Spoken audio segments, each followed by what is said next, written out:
Lundi 10 février 2020, mesdames, messieurs, bonjour. Bienvenue dans ce journal. La contribution de l'agriculture à l'économie locale reste fondamentale au Bénin à l'occasion de la fête communautaire Wemekwe. Les producteurs de Bonou ont mis en valeur leurs produits locaux. Beaucoup de jeunes s'investissent de plus en plus dans l'agriculture sans une préparation, ce qui explique le fort taux d'échec dans le secteur. Le leadership, un défi à relever. Et puis être présentateur TV, c'est bien, mais le métier n'est pas sans risque. Fatigue, problèmes oculaires ou auditifs, sa santé est vite dégradée.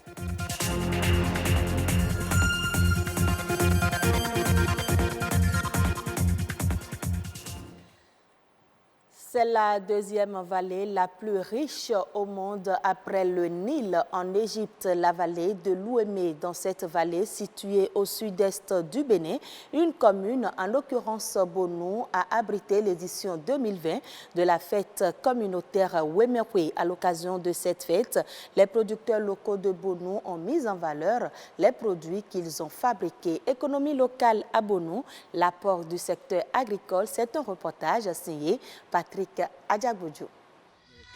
Le riz là, vous le faites transformer où? Ce riz est produit chez nous à Bonou ici et transformé par les femmes de Bonou. Bonou et ses atouts agricoles attirent les consommateurs de produits locaux.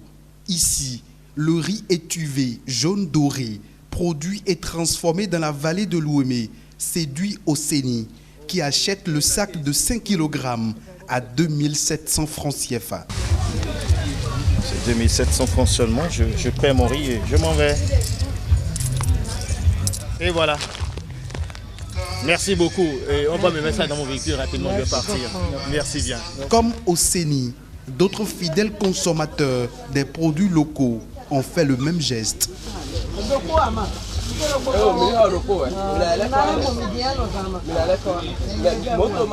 Un ami en avait acheté, on a mangé ensemble. Et comme je passais, j'ai vu, je me suis vraiment intéressé par ce riz. Je me suis dit, il faut que j'en achète vraiment. Tant que nous ne sortons pas de l'argent pour aller acheter à l'étranger, et quand l'argent circule à l'intérieur, je crois que nous pouvons vraiment développer notre commune à base de l'agriculture, de la transformation et tout ce que nous mangeons dans notre plat, que ce soit local, comme ça nous allons nous développer. J'aime tout ce qui est local, parce que ce n'est qu'à travers la promotion de nos produits locaux que nous pouvons amorcer le développement de notre pays. Pour amorcer le véritable développement du Bénin, il urge de promouvoir les opportunités économiques qu'offre le secteur agricole. Ici, il est mis en vente les produits locaux fabriqués à Bonou, dans la vallée de l'Ouémé. Nos produits ont une spécialité que tous les autres n'ont pas. C'est surtout la qualité organoleptique. Parce qu'on n'utilise pas de l'engrais, nous sommes dans la vallée. Le riz local, c'est le riz produit dans la vallée de l'Ouémé, notamment dans les bas-fonds, dans nos bas-fonds là, naturellement sans engrais. L'ensachage aussi est fait sans produits chimiques. À part le riz, nous faisons la transformation de gari au coco, au lait de coco. On fait aussi le lafou, appelé farine de manioc. Il y a aussi la farine panifiée de maïs, communément appelée gambaël nifi. Nous avons aussi les galettes. Il y a les amuse-gueules. On a aussi les cacahuètes de soja.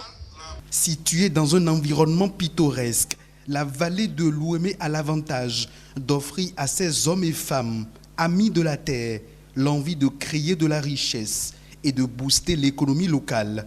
La commune de Bonou dispose d'une vaste palmeraie. Ici, on cultive aussi du maïs, le manioc, le riz et les produits maraîchers. Autant d'atouts agricoles à promouvoir et à valoriser. Et nous restons toujours dans le domaine de l'agriculture qui est vaste et porteur. Plusieurs jeunes entrepreneurs se tournent vers ce secteur, mais force est de constater que la plupart trébuchent et parfois échouent complètement. Quelles sont les pistes à explorer et les astuces pour un entrepreneuriat réussi? Kalisius Atinobe, entrepreneur agricole, est au micro de Baudelaire Kanchide et Samson Thiomo. Aujourd'hui, quelqu'un qui veut rentrer dans le monde agricole a plusieurs pistes. Il y a par exemple les cultures céréalières, il y a les cultures maraîchères, il y a la transformation agroalimentaire et la distribution des produits agroalimentaires. La première des choses, il faut qu'elle pense à la matière première. Et la deuxième chose, il faut l'équipe, c'est-à-dire les ressources humaines, les personnes qui vont travailler avec elle. Et en troisième position, penser aussi à l'équipement, c'est-à-dire l'outil technique, les machines et autres dont elle aura besoin pour pouvoir faire sa transformation. Comme toute entreprise, il faut forcément que le jeune entrepreneur, l'entrepreneur qui veut rentrer dans le monde agricole, puisse soit se former par rapport à ces outils de gestion ou chercher des spécialistes qui vont l'accompagner dans la mise en place d'un système efficace de gestion. Il y a plusieurs défis parce que lorsque vous rentrez dans ce secteur, vous courez le risque, par exemple, je donne un exemple très simple des avaries, vous courez le risque par exemple de certains aléas qui peuvent venir fausser tout ce que vous avez déjà prévu comme plan de route. Donc quand ces genres de choses arrivent, il faudrait que le jeune entrepreneur soit véritablement outillé dans la tête pour pouvoir quand même affronter et sortir de ces difficultés. Le leadership dans le monde agricole occupe la première place. Ça veut dire quoi? Ça veut dire que le jeune entrepreneur, celui qui se lance dans l'entrepreneuriat agricole, doit d'abord se faire confiance. Il doit avoir une bonne dose de motivation, une bonne dose de confiance en lui-même d'abord. Et la deuxième chose, il doit pouvoir incrémenter. Il doit pouvoir donner le pli à son équipe, à tous ceux-là qui veulent travailler avec lui par rapport à la réussite de son projet. Qui n'a jamais rêvé d'être présentateur TV? Ce poste de choix n'est pourtant pas sans risque. Fatigue chronique, pic de stress, burn-out, problèmes oculaires et auditifs. On imagine difficilement les dangers d'un tel métier. Comment prendre ses précautions? Vers qui se tourner? Élément de réponse dans ce reportage. Des présentateurs télé qui meurent en direct devant des millions de téléspectateurs, un drame rare mais qui se produit quand même. Excès de fatigue, trop de stress et surtout des problèmes oculaires, c'est le quotidien des présentateurs télé. Le fait de rester tout le temps devant l'écran de l'ordinateur et aussi les projecteurs au niveau du studio. Tout ça a fait que au fil du temps, j'ai commencé à avoir mal aux yeux. Il y a le stress permanent, le stress qui est quand même aujourd'hui considéré comme une pathologie de santé. Après ça, il y a le burn-out qui est un problème de civilisation et presque tout le monde en souffre également. C'est des problèmes de peau avec l'exposition à la lumière intense dans les studios, les lumières, les caméras. Je me rends compte de plus en plus que j'ai besoin d'un peu plus de volume que les hommes normaux pour pouvoir suivre le journal à la maison. Et là, je comprends que il va falloir aller faire un tour à l'ORL pour pouvoir voir ce qui se passe à l'intérieur. Ces constats ne sont que la face cachée de l'iceberg. Lorsque l'intensité de lumière dépasse un certain seuil, c'est que la rétine de l'homme capte des intensités supérieures et vous pouvez avoir des fatigues visuelles successives et ces fatigues visuelles peuvent aboutir à des troubles de la vision qui peuvent aller de la baisse de la vision de près ou de loin à des problèmes de vision de couleur. J'ai plein d'amis, plein de collègues qui, après 2 ans, 3 ans de présentation du journal à la télé, ont été obligés d'aller se faire opérer, certains en Europe, d'autres ici. D'autres ont été obligés de recourir au verre. Vous partez de chez vous, vous ne savez pas à quelle heure vous allez rentrer. Ça déjà, c'est un problème psychologique. À l'approche des grandes éditions du journal, le stress monte quasiment tout le temps. à la rédaction. Et si je ne me trompe pas, je pense que c'est un facteur de l'hypertension ou de l'hypotension artérielle.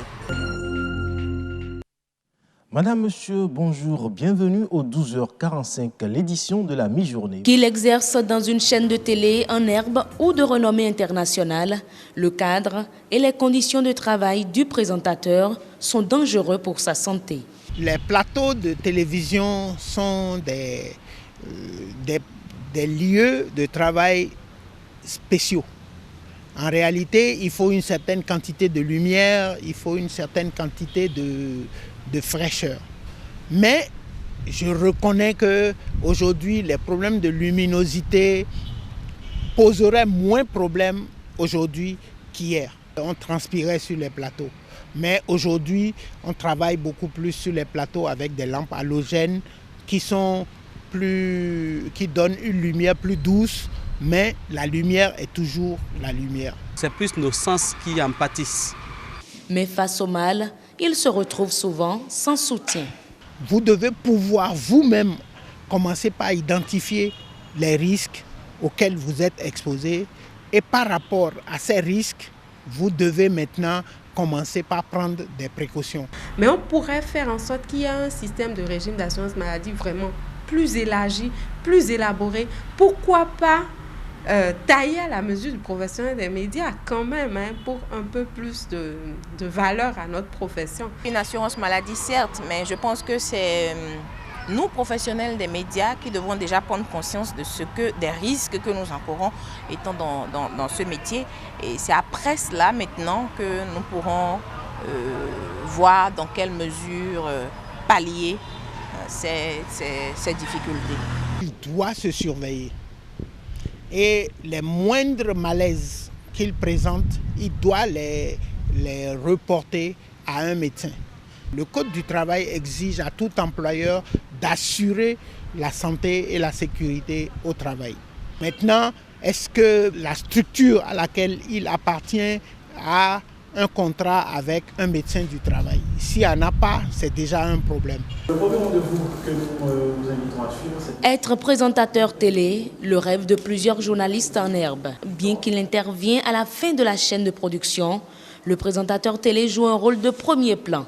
C'est la vedette, la star du petit écran, chose fascinante, mais pas sans risque sur la santé de l'homme. Malheureusement, on ne gagne pas beaucoup et on ne prend pas toujours soin de nous.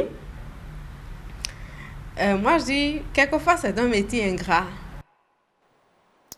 Plusieurs faits ont marqué l'actualité nationale. Nous vous proposons de suivre le Bénin en bref et en images avec Aurélie Sauton.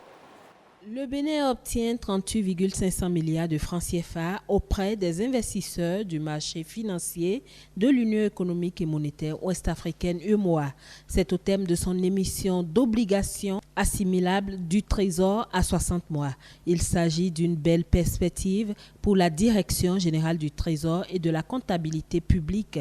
Excepté la Guinée-Bissau, le Mali et le Niger, tous les pays de l'UEMOA ont préparé à l'opération d'adjudication, une opération qui s'inscrit dans le cadre du concours apporté par l'agence UEMOA Titres aux États membres en vue de mobiliser les ressources nécessaires au financement de leur politique de développement économique à des coûts maîtrisés. La consommation de stupéfiants en milieu scolaire prend des proportions inquiétantes. Une séance de travail a eu lieu vendredi dernier pour permettre de réfléchir aux stratégies à mettre en œuvre en vue de mettre fin à ce phénomène. La rencontre intervient à la suite du constat fait par les autorités béninoises de la consommation de stupéfiants distribués sous forme de pilules, de bonbons, de gâteaux, de jus de fruits et autres dans nos écoles et lycées. L'accent a été mis sur les effets néfastes de la consommation de la drogue sur la santé. Les parents d'élèves et autres acteurs de l'éducation sont donc appelés à prendre leurs responsabilités. Le grand marché à bétail de Zé prend corps. Les travaux de construction de cette infrastructure marchande sont lancés. Le marché à bétail de Zé est un centre à caractère régional inspiré du marché à bétail de Gogounou avec une vingtaine d'infrastructures à installer progressivement. Il couvre un domaine de 5 hectares et la construction est étalée sur 2 phases. Le premier lot, d'une valeur de 150 millions de francs CFA, porte sur la clôture du domaine. Le second concerne un quai de débarquement-embarquement et une aire d'accueil pour le gros bétail de 206 mètres carrés. Il est prévu également 2 hangars, 2 blocs de latrines à double fosse et un bâtiment à usage de services vétérinaires. Et ce sera tout pour ce journal. Mesdames, Messieurs, merci à vous de nous avoir suivis.